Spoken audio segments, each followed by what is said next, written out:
আমাদের একটাই দল হবে, সেটা হবে কি? ন্যায়ের দল, ইনসাফের দল, ন্যায়ের পক্ষের দল।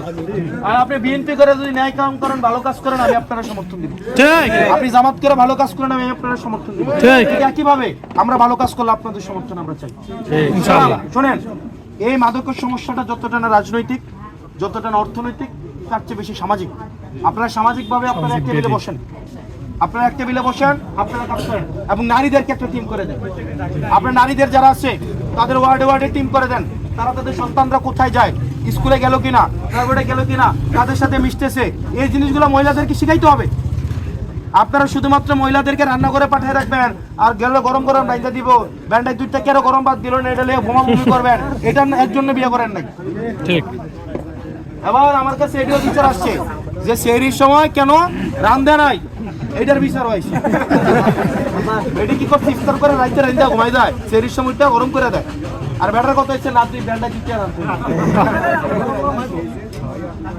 শুধুমাত্র দায়িত্ব বেডিয়াইতের রান্দা না, বেডিয়াইতের অনেক দায়িত্ব আছে। এই কারণে আপনারা তাহলে কয়েকটা টিম করেন, ওয়ার্ডে ওয়ার্ডে গ্রহণযোগ্য মানুষগুলো দিয়া, সে বিএনপি করুক জামাত করুক কোনো আপত্তি নাই, কিন্তু গ্রহণযোগ্য মানুষগুলোকে নিয়ে আসেন। তবে মাদকাসক্ত মাদকের ব্যবসায়ী যদি মাদকের বিরুদ্ধে যুদ্ধ ঘোষণা করে, এটা কি আবার হবে? এটা কি আবার হবে? আমি অনেক জায়গায় দেখছি মাদক ব্যবসায়ী সে নিজেই সেই করতেছে মাদকের